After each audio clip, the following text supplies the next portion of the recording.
Okay, everybody, so this is my review of Fear Street Part 3, 1666. This, again, is directed by Lee Yenyik. It is also, again, written by Lee Yenyik.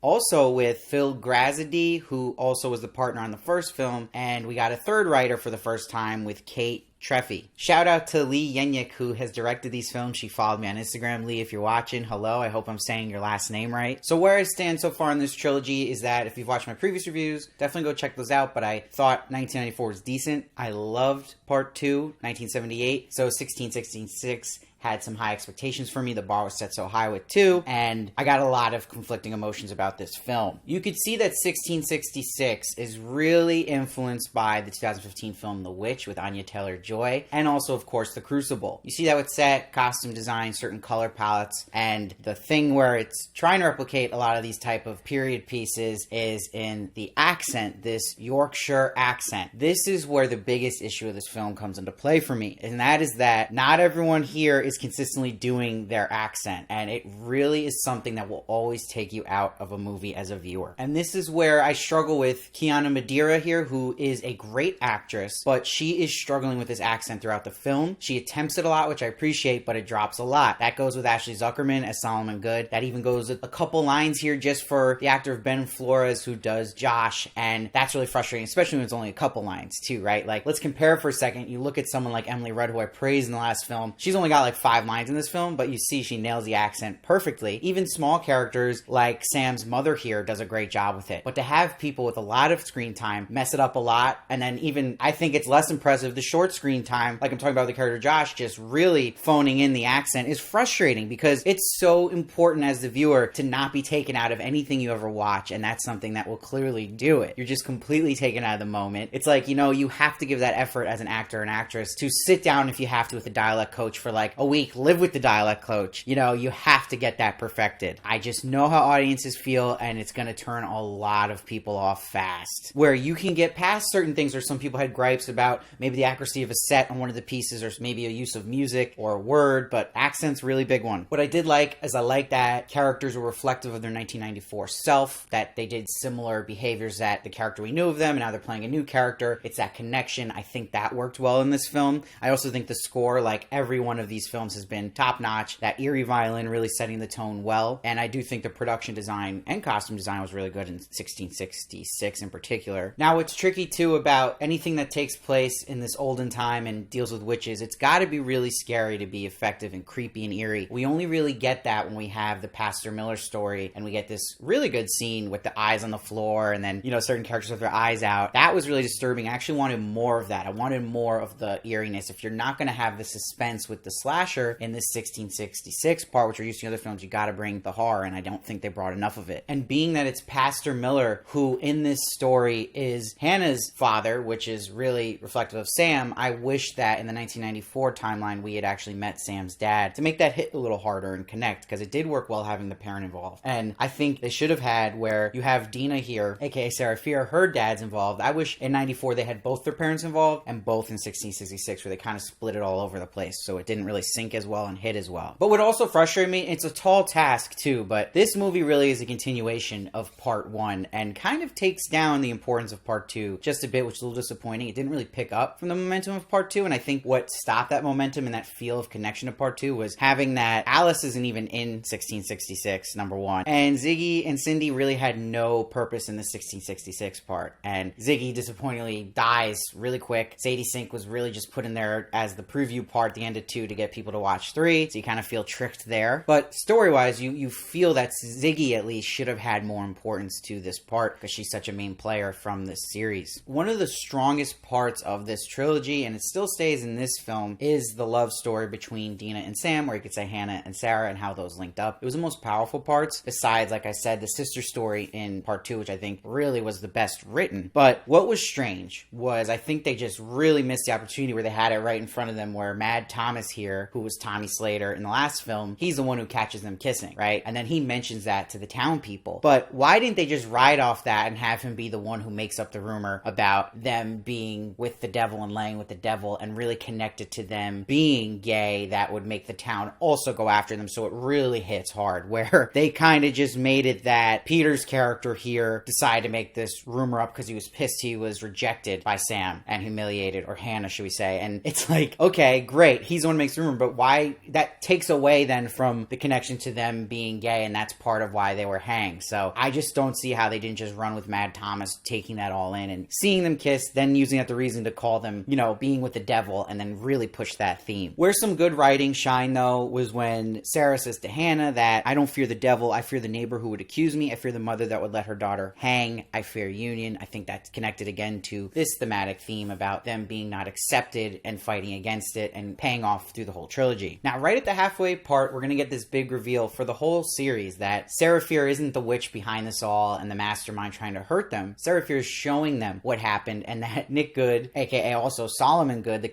the good tree, is behind all this, right? Which I think worked. I think that was an effective twist. Maybe I would have liked to see more time and explanation to how the Nick Good we met in 2 was so loyal to that family tree, but it still works because we know they kind of masked it as the sheriff thing, and that's where his loyalties lied, is in his destiny. So I get it, but I did feel like a little bit of that momentum of the story between him and Ziggy and how he betrayed Ziggy kind of left in this film. Now, this sequence though in the cave with Solomon chasing Sarah, aka Dina, went on way too long. This needed to be chopped up a bit. The movie's already a little over long at almost an hour and 53 minutes, but when you find scenes like this, you feel like you can chop it a bit because it was long. And this is where, even on my second watch, again, I was zoning out here. It just kept going, and it was a letdown having the hand. We're trying to see what this happened with this hand off of Sarah Fier, and to have it that we just had a great reveal with Nick Good, but then you cut the hand off and it's just in a simple way, you cut her hand off. It wasn't like this big cool thing that caused it, so that was a letdown. What did really work for me though in 1666, the best part besides the moment with the pastor in the church and the eyeballs, was when Sarah was hanged, and you see the powerful moment between her and Hannah, and that Dina has connected this all, and that we're seeing Sarah explain it all. The montage really worked well. I thought this whole point of Sarah showing Dina was effective, and that it transitions so well to this reveal that we're getting in 1994 part 2. Now, before I jump into,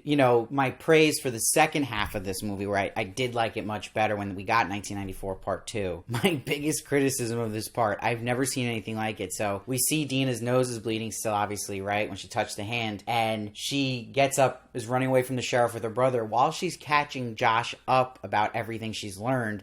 I don't get it. The actress is literally just wiping her face and keeps touching it to wipe there's blood there, which there visibly isn't anymore. So even if there was, it's so distracting. I have not seen a scene like that in a while, where just hand motions, that should be a thing right away, that you just don't keep that cut in, or make sure when you're filming, hey, put your hand down. It's surreal how I was watching that scene. I was like, wow, very odd. And again, maybe, I don't know how you really could have fixed this, but seeing Nick Good, he completely in 1994 now is a chasing villain, and I wanted a little more into his character that we had gotten so well in part 2, that they would keep up with that and maybe have a conversation between him and Ziggy that would be more powerful, which they get a little bit, but not much. So we get that Stranger Things influence really hit here when we're in the mall. I love the set design here. I love the glow paint. I think this all worked really well, and it shows Lee Yanyek's super strong skill at suspense, and she's really good with the camera as well. And what gets me excited is seeing all these Shadyside killers in this final act again, and it's kind of this big moment, but it feels like it opens a door for more films. And I don't know about you, I really want to see the Milkman get his own movie, and I'd love to see, more than anything, that little boy with the bat. I love the little shot of him. I don't know if he's hitting an old lady or something, but I want to see that story for sure. Another thing that was strange was in the big climax here, when Dina's getting chased after Nick Good in the cave, Sam starts choking Dina, and we get this very cheesy moment where the little piano music plays and she realizes who it is through their love. But I don't even think this was necessary, because if it was to show her be the reason she becomes unpossessed anyway. The curse is lifted minutes later, so I don't think it was necessary and worth the risk to come off cheesy there. Now, I really liked seeing this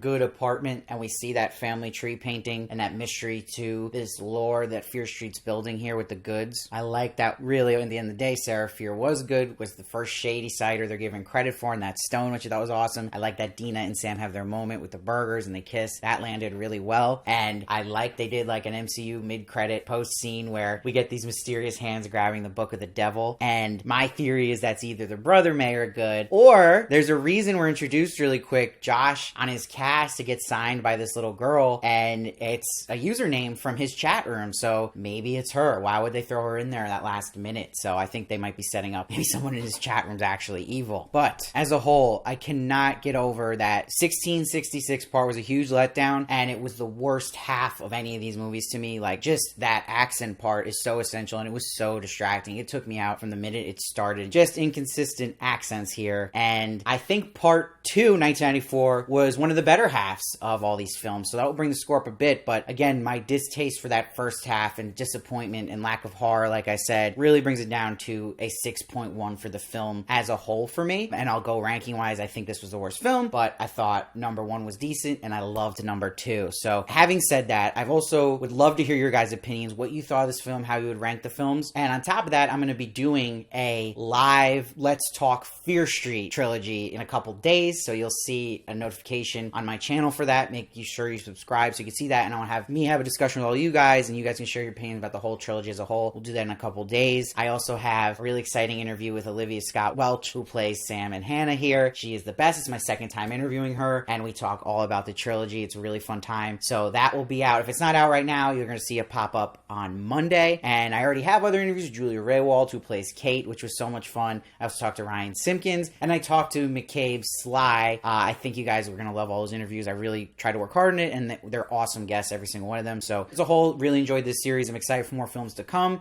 Let me know what you guys thought. Please subscribe if you really like these reviews. It helps me in so many ways. And if you really like my reviews, I can appreciate the support if you could just become a member. Small donation. You'll get extra perks like live streams, badges, you name it. It will help me do this full time one day. And please follow me at Steve Varley Show on Twitter and Instagram for more of me. And I'll see you next time.